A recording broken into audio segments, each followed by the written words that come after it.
Let us learn rotation and revolution of the earth and its effects. The spinning of the earth around its own axis, which is an imaginary axis, is known as rotation of the earth. Now this axis is tilted at an angle of 23 and a half from the vertical.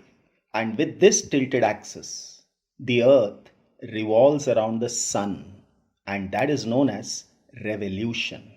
So these are the two important motions of the earth, that is rotation and revolution. The axis of the earth is an imaginary line passing through the center of the earth as it does on the globe. The two endpoints through which the axis passes is known as North Pole and South Pole. The axis is tilted at an angle of 23 and a half from the vertical. This means that if a line were drawn parallel to the plane of the Earth's orbit, the Earth would make an angle of 66 and a half degrees to this line. Now let us understand the characteristics of rotation. The first one is direction. The Earth completes one rotation from west to east on its axis in 23 hours, 56 minutes and 4.09 seconds, which roughly comes to 24 hours. Then it is inclination of the axis of the earth. The earth is always tilted in the same direction. That is, it is pointing towards pole star. That is, its north pole is pointing towards pole star as it is moving around the sun. Third is the speed of the Earth's rotation. The speed of the Earth's rotation at the equator is 1670 kilometers per hour because the circumference of the Earth is 40,070 kilometers. So at the equator, the Earth would be traveling 40,070 kilometers and it is covered in 24 hours.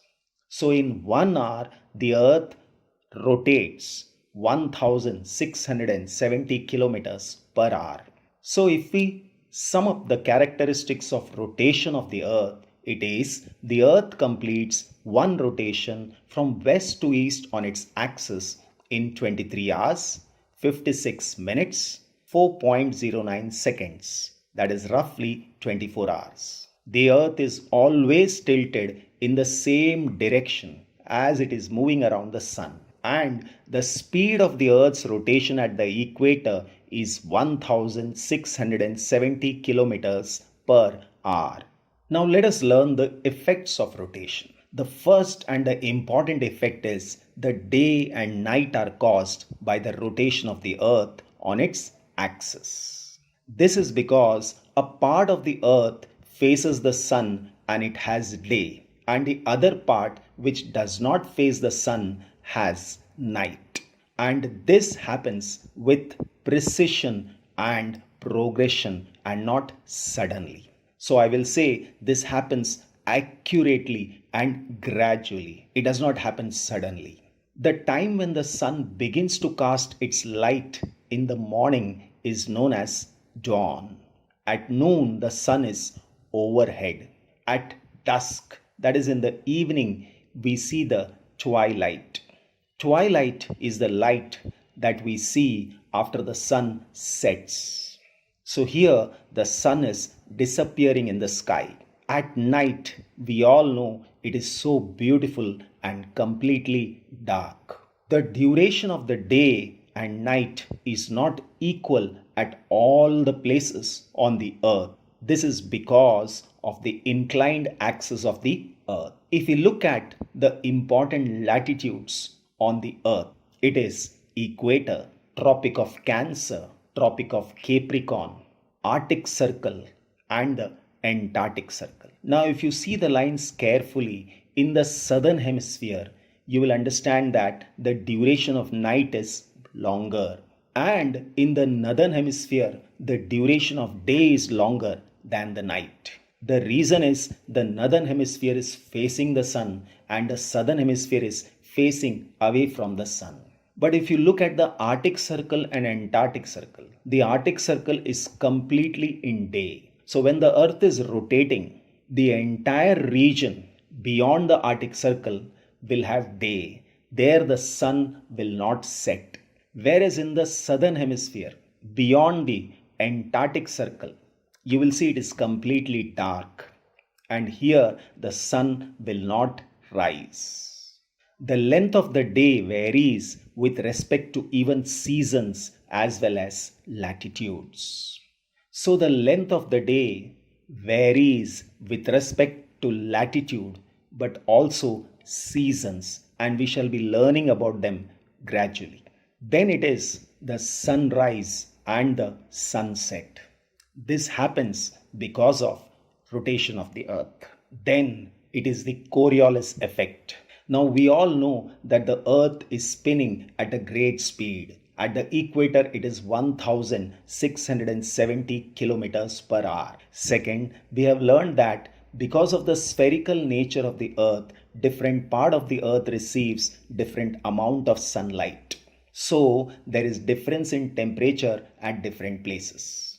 Because there is difference in temperature, there will be difference in pressure. Some places will have a high pressure and some other place will have a low pressure.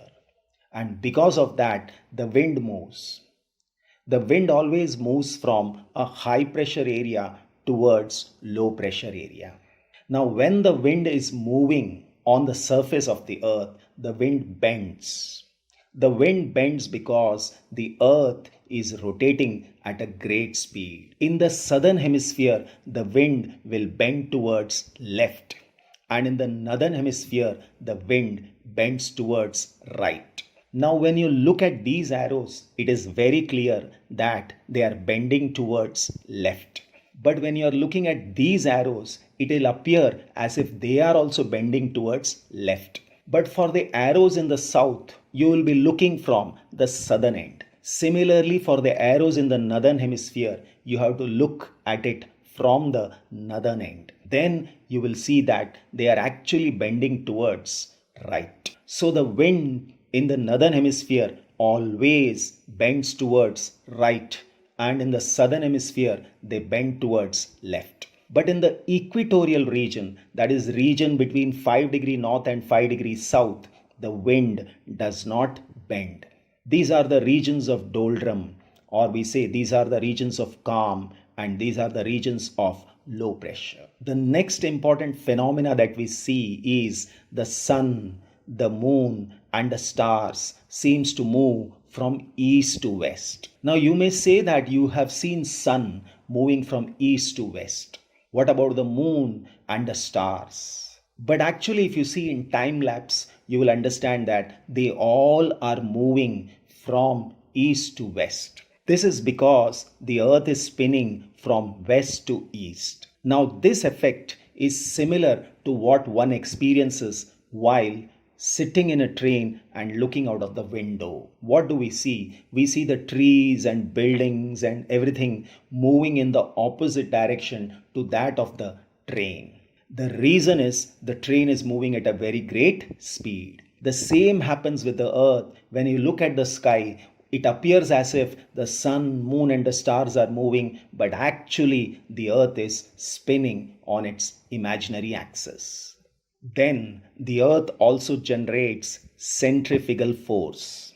Centrifugal force is the force that is generated from the center towards the periphery, that is towards the edges. This is because the earth is spinning at a very great speed. It is the same effect that we see every day in our kitchen when we are operating a mixer. All the chutney will come and stick on the edges of the glass.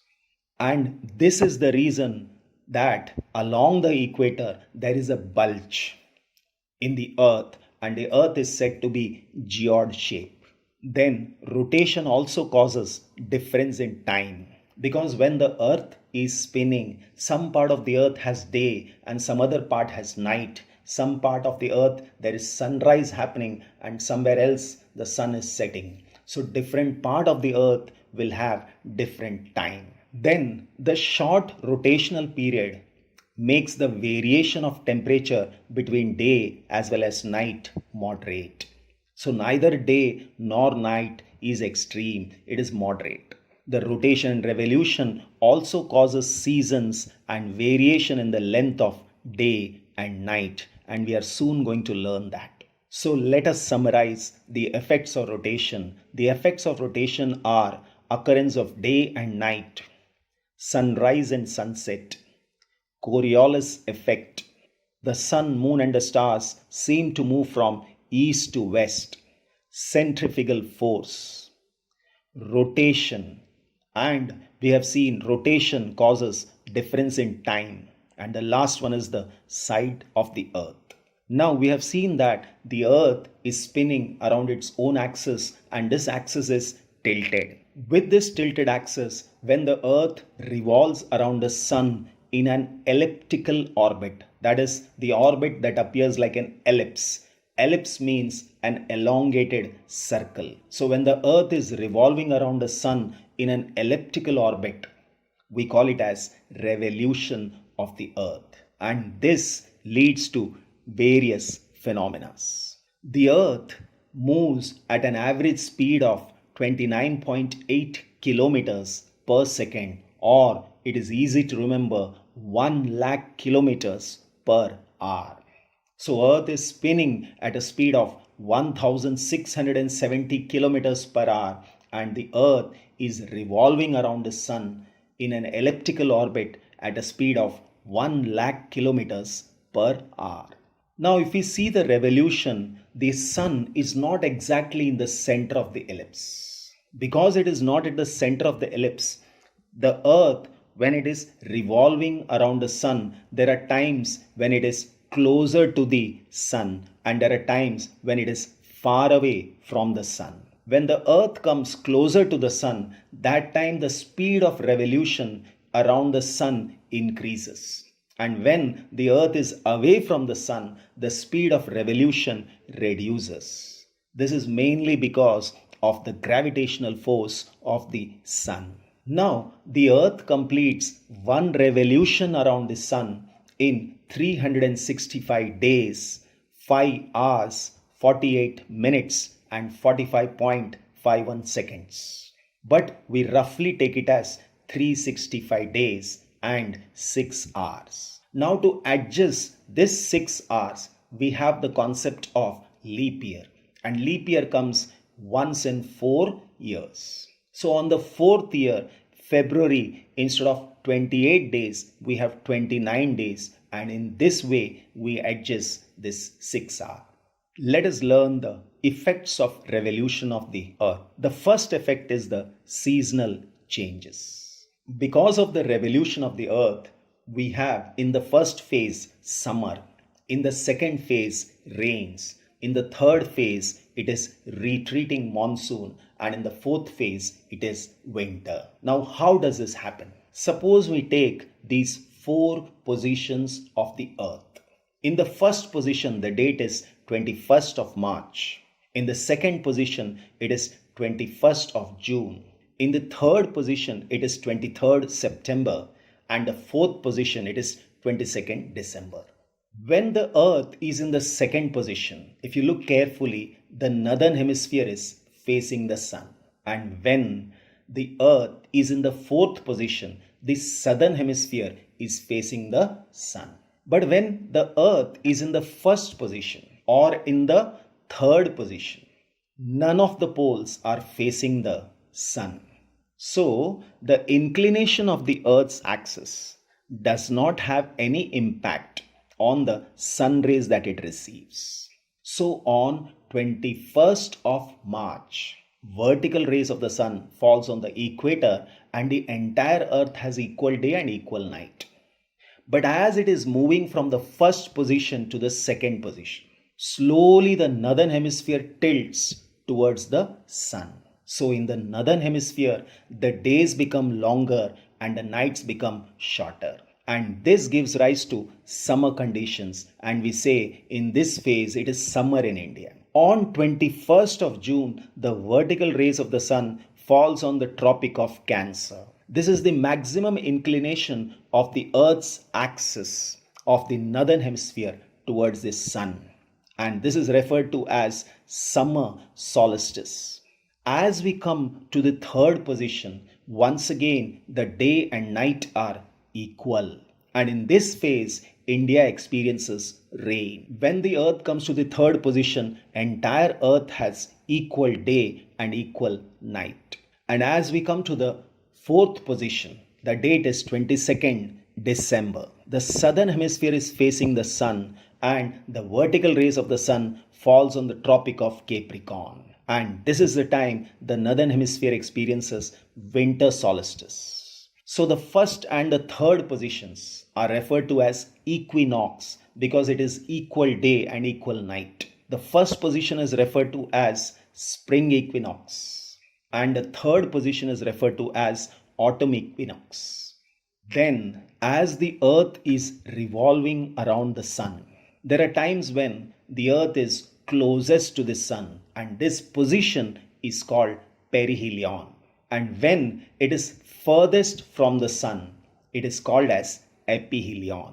When it is closest, that time the distance is 147.3 million kilometers.